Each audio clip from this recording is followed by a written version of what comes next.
Selamat datang di channel Saifuddin Ibrahim. Saya kedatangan seorang tamu istimewa, seorang hamba Tuhan yang luar biasa. Namun sebelum saya perkenalkan, biarlah beliau yang akan memperkenalkan dirinya. Pak Pendeta, silakan. Salam, selamat malam. Tuhan selalu memberkati kita semua. Saudaraku yang seiman, Tuhan selalu memberkati kita semua. Perkenalkan, nama saya adalah Ahmad Subena. Saya dilahirkan di Pangkal Pinang pada tanggal 1 Januari tahun 1964. Nah, saya tinggal di kota kecil di Pulau Timah, yaitu Pulau Bangka atau disebut dengan lada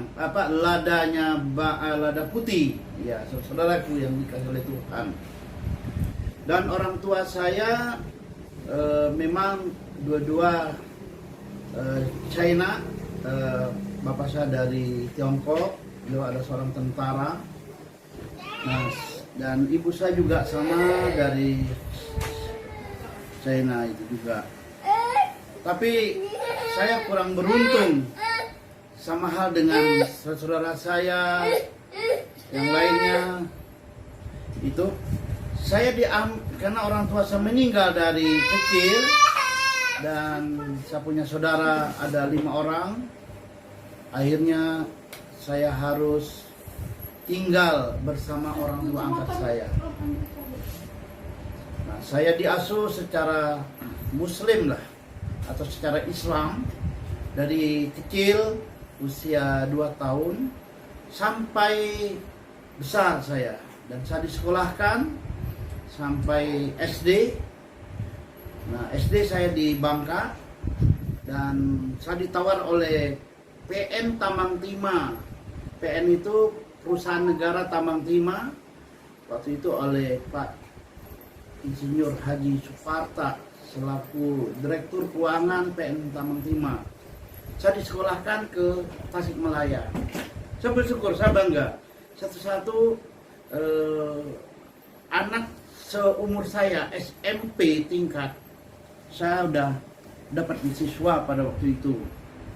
Melihat nilai saya besar, saya sekolah di pondok pesantren Yayasan Serba Bakti Suryalaya yang dikenal dengan pondok pesantren pembinaan rehabilitas narkotika pada waktu itu. Dan ketua yayasan pondok pesantren itu almarhum Jenderal Yoga Sugama. Nah, saya bertemu sama beliau sering, berapa kali dengan beliau. Kalau beliau ada acara manakiban, beliau datang dan saya dihampirin. Saya bangga pada waktu itu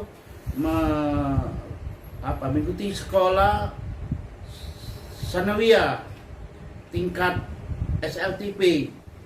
Tapi bukan hanya saya sekolah sanawiyah saja, karena saya sekolah dan saya juga masuk SMP Negeri Pageragem di Ciawi, Kabupaten Tasikmalaya. Pada waktu itu kota Tasikmalaya masih berstatus kota administratif waktu itu.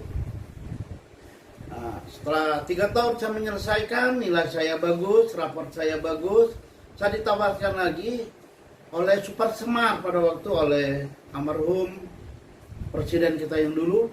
Dan saya 2 dapat waktu itu, Super Semar saya dapat, sedangkan dari PN Tambang Timah saya juga dapat. Pada waktu itu besar bagi saya, 32.000 setiap bulan saya mendapat. Saya dijamin hidup saya dan lain sebagainya. Dan setelah 3 tahun kemudian saya melanjutkan pendidikan sekolah Madrasah Aliyah Yayasan Serba Bakti Suryalaya. Itu saudaraku. Nah, setelah itu saya melanjut lagi pendidikan lebih tinggi. Saya ditawar lagi, saya masih dapat 2 beasiswa pada waktu itu. Saya melanjutkan Institut Agama Islam Negeri Sunan Gunung Jati Bandung, yang sekarang ini sekolah itu berubah nama menjadi Universitas Islam Negeri Sunan Gunung Jati di Bandung. Saya menyelesaikan tahun 88, saya mengambil Fakultas Usuluddin jurusan dakwah. Itu saudaraku yang dikasih oleh Tuhan. Bagaimana riwayat Bapak kok bisa-bisa jadi Kristen? Saya jadi Kristen, ya saya sungguh bangga dan saya tidak ada bercita-cita menjadi seorang Kristen. Nah, saya cerita sekelumit perjuangan hidup saya dalam berdakwah tahun 94 atas izin Allah pada waktu itu. Saya ditawarkan oleh kedutaan besar Saudi Arabia pada waktu itu di Jalan Imam Bonjol. Saya ditawarkan untuk menunaikan ibadah haji tahun 94. Pada waktu itu Amir Rahat, Bapak Haji Harmoko, dan bersama Bapak mantan Kapolri almarhum Pak Hugeng, ada Pak M Fatwa, dan ada teman-teman yang lain. Saya ada juga diundang di sana. Dan saya tidak bercita-cita untuk menjadi anak Tuhan, malahan orang mengatakan saya sebagai hamba Tuhan. Saya tidak pernah mengatakan saya sebagai hamba Tuhan, karena yang mengatakan hamba Tuhan itu adalah orang-orang anak-anak Tuhan dan bahkan pendeta-pendeta itu. Nah, saya tidak terpikir. Kenapa saya tidak terpikir menjadi seorang Kristen? Saya sebagai pertobat baru pada tahun 2008 saya merusak rumah ibadah orang, satu gereja dan satu masjid.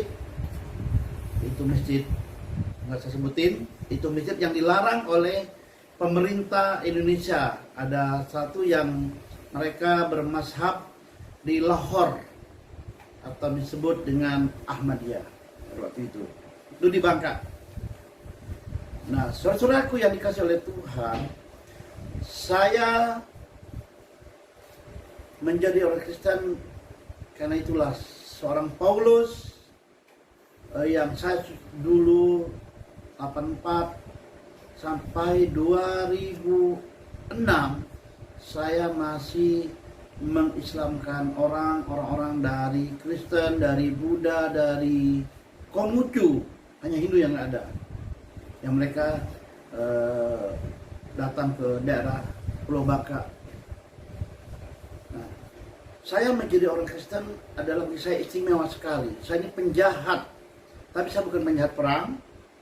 Sama dengan cerita Saulus, dia adalah seorang penjahat yang mengganggu.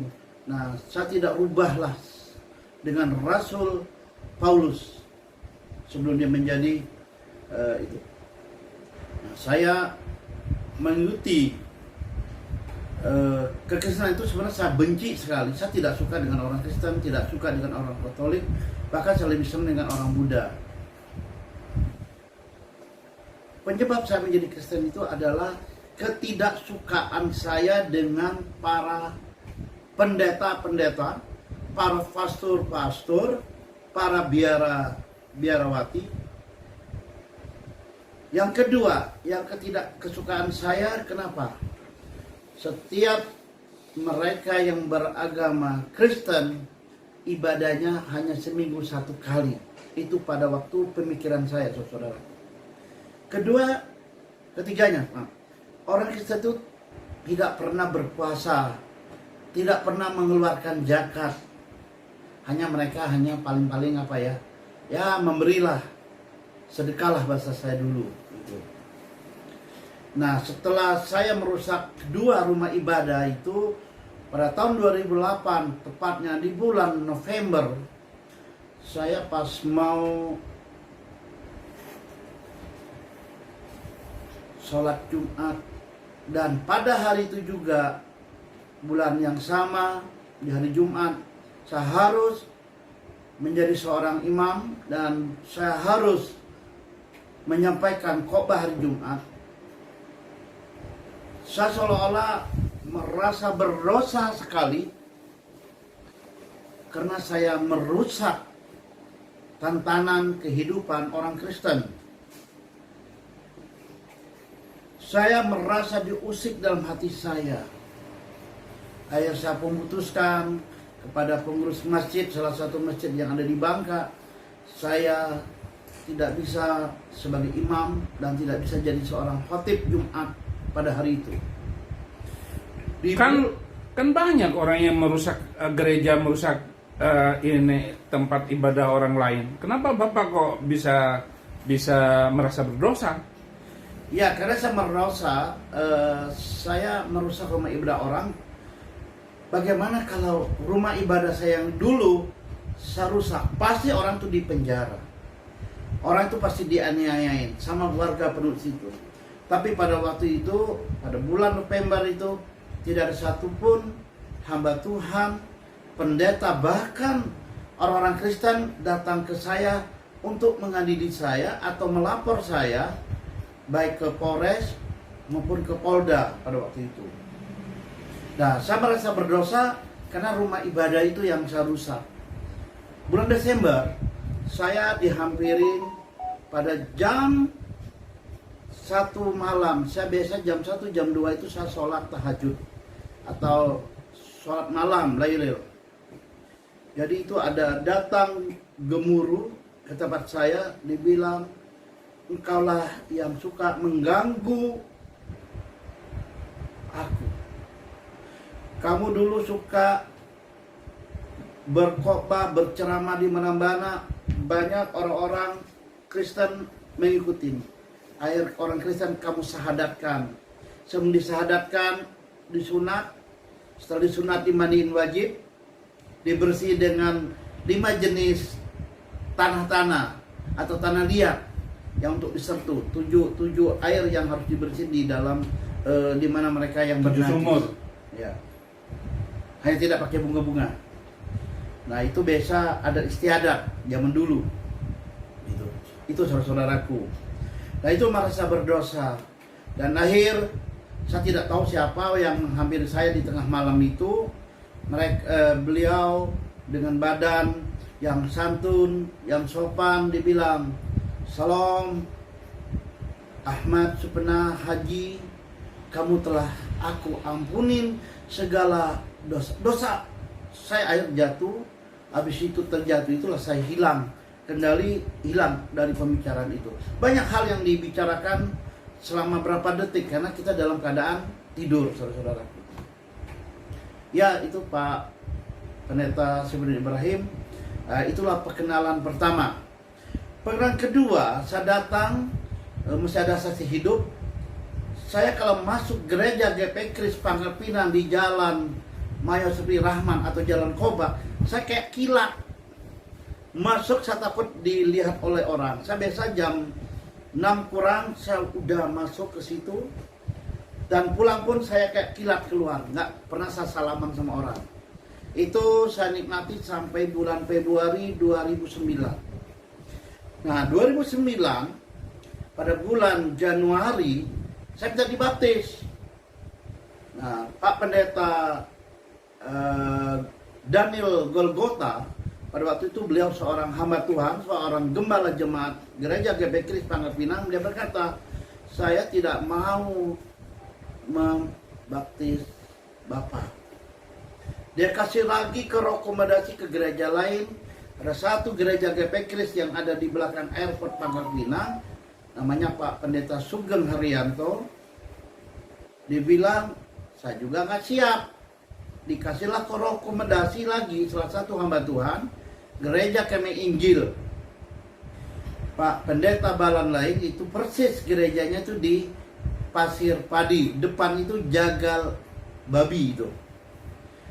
Ayah beliau katakan, "Saya juga nggak siap karena 3 kali saya mau dibaptis dalam nama Bapa, Putra dan Roh Kudus. Saat kami diganggu orang, air gagal."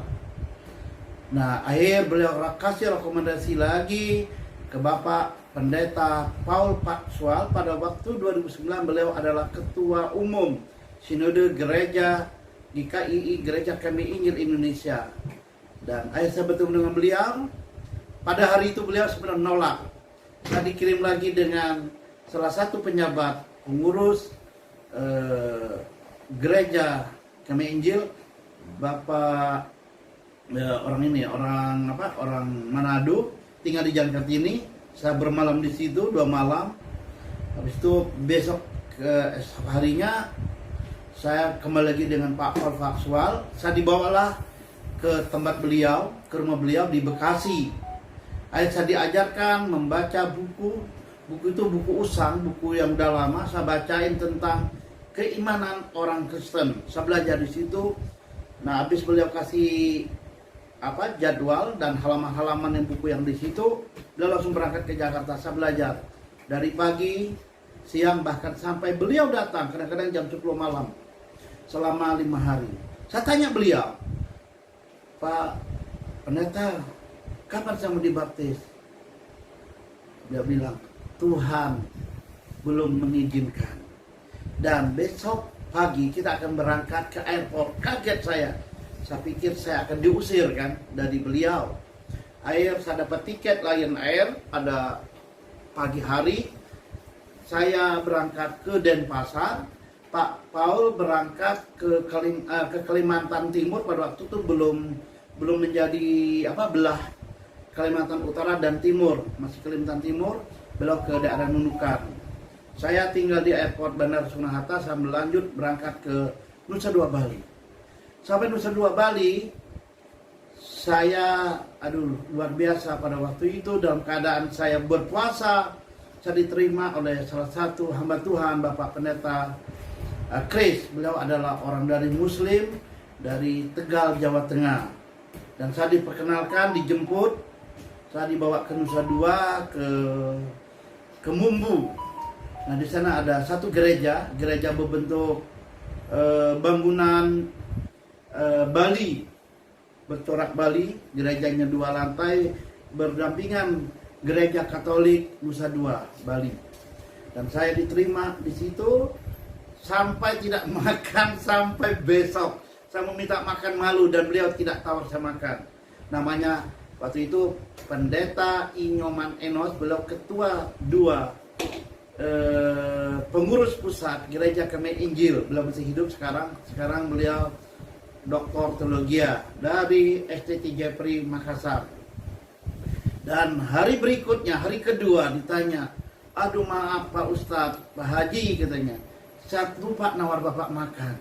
Saya hari itu hanya sore jam 6 atau jam 7, saya pergi ke WC, saya minumlah air keran air itu. Itulah kekenyangan saya. Tapi saya tidak sakit, karena Tuhan pelihara saya, hidup saya itu, saudaraku. Nah, setelah itu saya belajar dalam beberapa hari di bulan Juni. Nah, beliau ngajak saya belajar. Nah, beliau pegang Alkitab, saudaraku, dan saya pegang Al-Quran terjemahan yang warna hijau itu. Itu dibikin oleh Kementerian Agama ya. Itu saudaraku. Dan tanggal 2 Juni saya ditanya pagi itu, Pak Haji katanya. Tidak bilang mantan haji, Pak Haji. Mau saudara untuk dibaptis? Saya bilang insya Allah. Beliau tampar tuh meja yang kencang-kencang. Tidak ada insya Allah kata beliau. Pasti Tuhan menolong. Langsung saya gemetar itu. Tamu-tamu udah datang, para hamba Tuhan yang ada di wilayah Tabanan, Gianyar, yang paling jauh kali dari Lombok itu. Dan ada para mahasiswa hamba Tuhan yang ikut sekolah di STT Batu Jaman. Setelah itu saya mengikutilah proses pembaptisan tanggal 2 Juni 2009, saudaraku. Akhirnya saya pakai jubah kayak orang mau dikuburkan, karena jubah yang dipakai itu sangat panjang sekali, karena biasa dipakai untuk orang-orang dari luar negeri biasanya. Saya dimasukkan ke dalam kolam baptisan di bawah mimbar gereja Kemei Injil Jemaat Gerejim Nusa Dua Bali. Saya dibaptis. Setelah itu saya diberi kesempatan untuk bersaksi, dan para hamba Tuhan nanya, Bapak haji, sekarang hajinya udah hilang? Enggak apa-apa, saya tidak masalah, saya haji hilang. Saya mendapatkan mahkota kemuliaan sampai hari ini. Dan saya, saudara-saudaraku yang dikasihi oleh Tuhan, mereka tanya, nama Bapak siapa? Bingung saya, karena di Bali banyak namanya AA, saya pakai nama AA aja. Singkatan dari barusan kita merayakan hari besar saya agamanya dulu. Saya bilang nama Ibrahim aja lah, karena Ibrahim banyak nama Ibrahim. Saya ambil namanya Abraham, jadi AA Supena, Abraham Ahmad Supena. Itu saudara kekasihku. Ya, terus sekarang apa pelayanan Bapak? Saya melayanin hampir beberapa tahun di gereja di Tegal. Kami melayani di sana. Itu gereja Jakarta Baptist Community. Pusatnya adalah di Pulau Mas. Pendeta Edwin Halim. Saya melayani di sana. Dan kemarin saya harus pindah melayanin ke pulau. Nah, ini Pulau Timah. Jadi sementara saya tinggal di Bintaro, hampir mau 2 bulan nanti saya di Bintaro. Saya melayanin itu di gereja gabungan Gereja Baptis Indonesia di penginjilan saya, karena saya ditantang sama mereka, sanggup nggak menginjili. Saya bersyukur kepada Tuhan, saya melayani pada waktu di Tegal itu, saya baik di Kota Tegal, Kota Pekalongan, Kabupaten Kajen Pekalongan, ada Brebes, ada Kabupaten Selawi Tegal, ada Pemalang.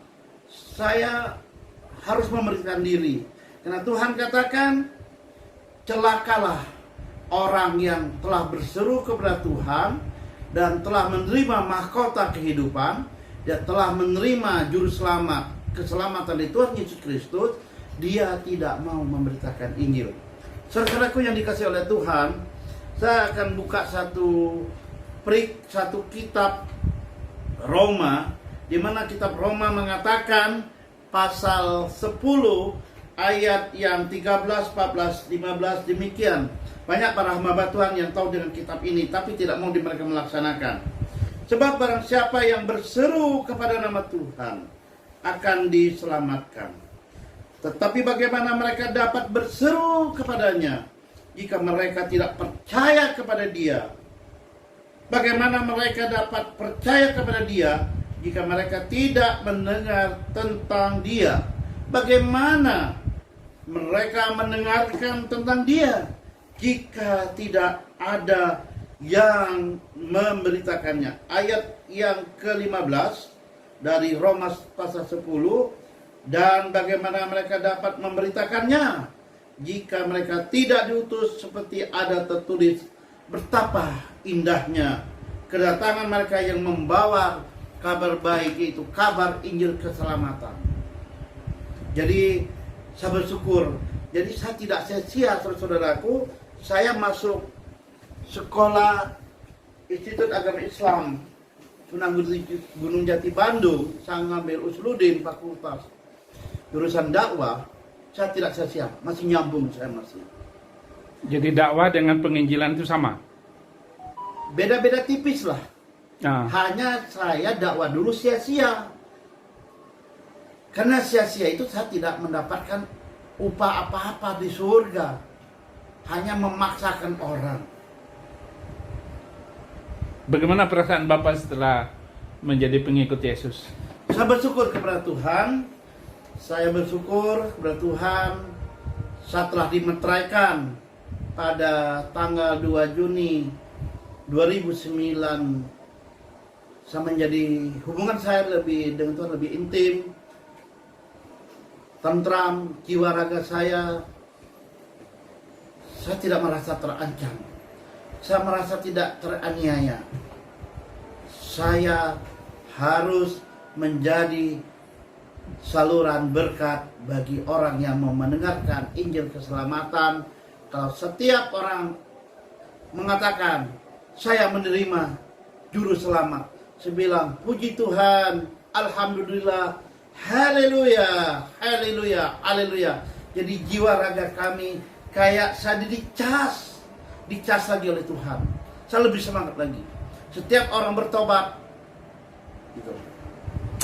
Luar biasa saudara, terima kasih untuk Pak A.A. Supena, Haji A.A. Supena, untuk kehadiran di channel Saifuddin Ibrahim. Saya boleh perkenan satu, ada putri saya. Oh ya. Oke, saudara-saudara, ada putrinya yang luar biasa dari beliau ini. Kenalan dulu. Siapa nama saya? Namanya siapa? Ke kamera. Yang ketiga. Nama lengkap. Nama lengkap. Priscilla Menelia Diesna. Tanggal lahir 21 November 2012. Wah, luar biasa. Dia yang sering ikut saya pelayanan penyinggilin, baik di masih kami di Tegal, di sekitarnya. Nah. Dia sering ikut, dan dia juga ini punya kakak Meryl. Siapa nama kakaknya? Saskia Azaria Diesna. Nah, Wah. anak saya tidak rubah dengan anaknya Pak Pendeta Saipudin. Ya. Ya, anak saya namanya Timur Tengah, Saskia Azaria Diesna itu. Luar biasa, Bapak Pendeta Abraham Supena juga dengan putrinya ini dulu datang ke penjara besuk saya, dan terima kasih untuk itu semua hambanya. Tuhan Yesus memberkati kita semua. Amin. Haleluya. Amin. Dukung dalam doa dalam pelayanan kami. ya